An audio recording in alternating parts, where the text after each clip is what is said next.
दोस्तों, मैं doctor KL. Sonkar Soumitra आज अपने एपिसोड सोनकर साहित्य सौमित्र में आत्मकथाएं बहुत तेजी से लिखी जा रही और आत्मकथा लिखना दो-धारी तलवार पे चलना है।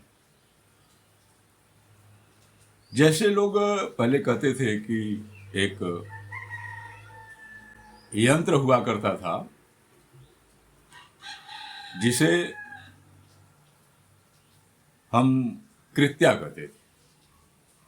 यह कृत्या या तो दुश्मन को मार कर आती थी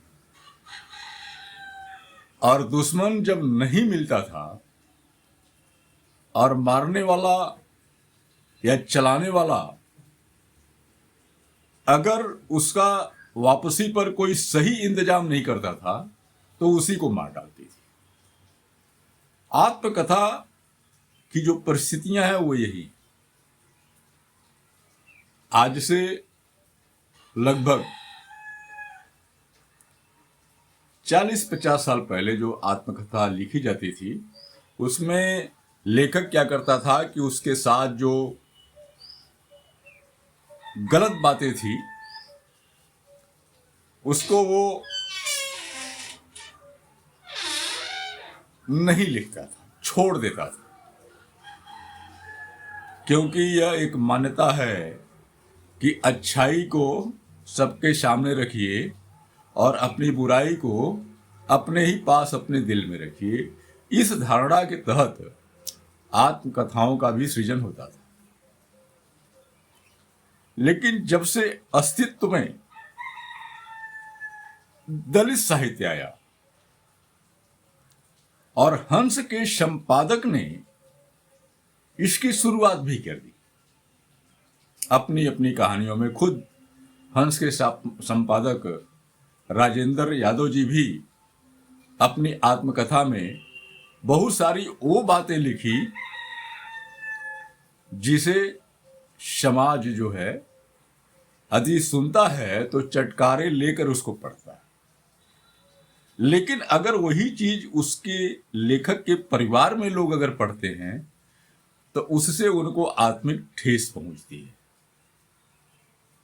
लेकिन इसकी शुरुआत हुई, राजेंद्र जी ने हंस के माध्यम से इसकी शुरुआत कर दी और उसके पहले ही बहुत से दलित लेखकों ने, अंबेडकरवादी लेखकों ने कि अपने तकलीफों को कि जिंदगी में विकास के रास्ते में, आगे बढ़ने के रास्ते में, समाज के रास्ते में जो तमाम तरह की समस्याएं आई, जो उनका भोगा हुआ यथार्थ था, उसको बिल्कुल उसी सलीके से वे प्रस्तुत करने की कोशिश की। खतरा तो है ही। अगर समाज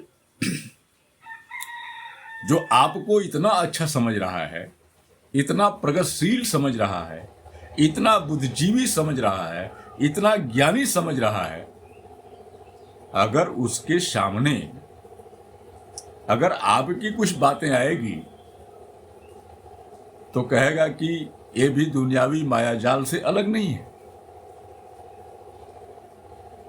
और परिवार के लोग जब उसको पढ़ेंगे तो भी उनको कहीं से अच्छा नहीं लगेगा। लेकिन ये सारी चीजें अब दरकिनार हो गई। लेखकों ने इस चीज को बाहर छोड़ दिया है कि चलो जो होगा सो होगा। लेकिन जो उसके साथ उसका भोगा हुआ यथार्थ है, चाहे वो खुशी के क्षण हो, चाहे दुख के क्षण हो, चाहे प्रेम कहानियां हो, चाहे उस तरह के और भी कुछ बातें हो, किस तरह वो गुजरा है उससे, इसको भी वो लिखने की कोशिश किया। तो आइए मैं ये आज आत्मकथा की बात करूंगा और अभी हाल ही में प्रकाशित एक किताब आई है अतुल यादव की, जो अभी भी सरकारी सेवा में है, उनकी किताब है आत्मकथात्मक 27 साल बाद। ये किताब काफी चर्चित है और 27 साल बाद में रैली है, एक आकर्षक शीर्षक तो है ही, और यह अगोरा प्रकाशन से प्रकाशित हुई है। अगोरा प्रकाशन अपने इस पूर्वांचल का एक अग्रणी प्रकाशन है, जहां नवोदित लेखकों को प्रोत्साहित भी किया जाता है और उनकी पुस्तकें भी छापी जाती हैं अच्छे कागज में, अच्छे डिजाइन में, अच्छा उसका कलेवर देकर।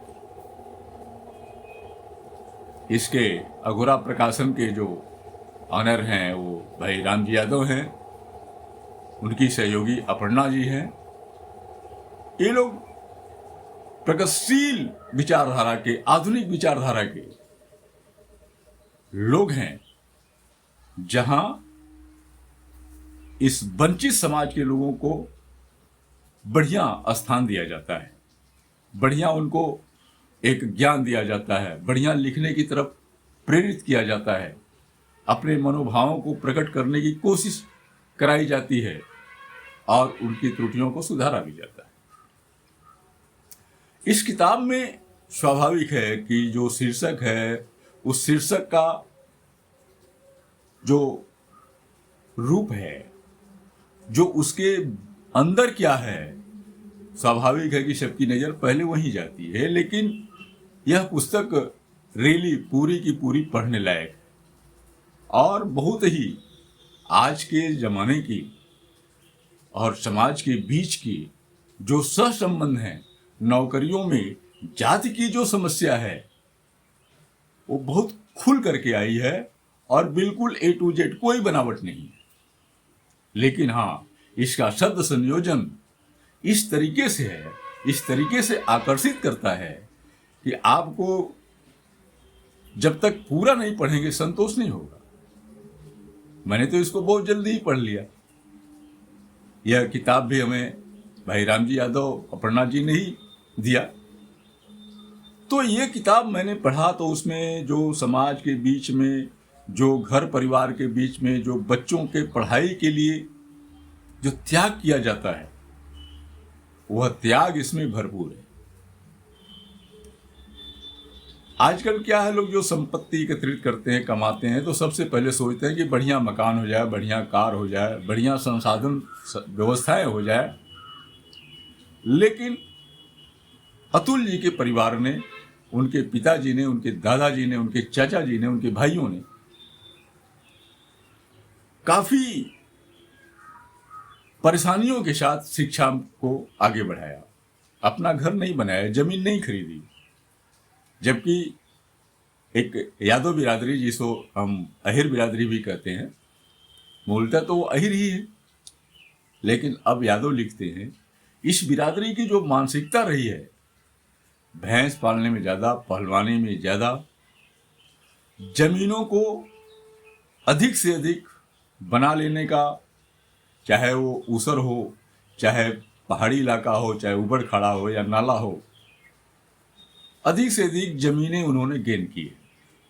मैंने देखा है कि बड़ी शान शौकत इस बिरादरी के बीच में नहीं रही है। पढ़ाई की तरफ भी इनका ज्यादा ध्यान नहीं रहा है। लेकिन आज का जो वर्तमान समाज है, यादव समाज, वो राजनीति से लेकर के, शिक्षा से लेकर के तमाम सारी चीजों में अपने आप को उत्तरोत्तर विकास किया है। पिछड़ी जातियों में यह सबसे विकसित समाज आज का माना जा रहा है, हर तरह से ताकत के साथ और राजनीतिक पहुंच के साथ ही।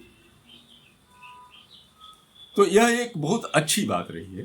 तो शिक्षा की तरफ से अतुल जी ने अपने बच्चों को प्रशासनिक सेवा में भी पहुंचाया, खुद भी धीरे धीरे पहुंचे कई जगह से टहलते हुए। और इनका जो मिलनसार स्वभाव है, जो बर्दाश्त करने की क्षमता है, बहुत कम ही यादव बिरादरी में देखी जाती है, जैसा कि उन्होंने वर्णन किया है। एक बहुत बड़ी चीज। और यही चीज जो है, मानवता का जो समावेश है इनके परिवार में, वह इनको बहुत आगे ले गया है, जिससे इनका विकास हुआ है। दूसरी चीज कि गांव घर में जो विकास के रास्ते होते हैं लाने का भी प्रयास किया, लेकिन वही गांव की जो हालात है टांग खिंचाई वाली, वो टांग खिंचाई इनकी भी हुई, लेकिन कहीं न किसी माध्यम से ये थोड़ा सफल भी हुए। और साथ ही ये जो लोग हैं नौकरी पेशा, ये गांव में अब रहना पसंद नहीं करते हैं, लेकिन खासियत ये कि आपने गांव में रहना पसंद किया अपने रिटायरमेंट के बाद, हालांकि अभी रिटायर नहीं हुए। यह एक बहुत अच्छी सोचने की बात है, क्योंकि जितने क्रीम होते हैं गांव के, चाहे जिस बिरादरी जिस गांव में हो, वो सब शहर की तरफ पलायन कर जाते हैं, वहीं अपना आवास बना लेते हैं और गांव को छोड़ देते हैं।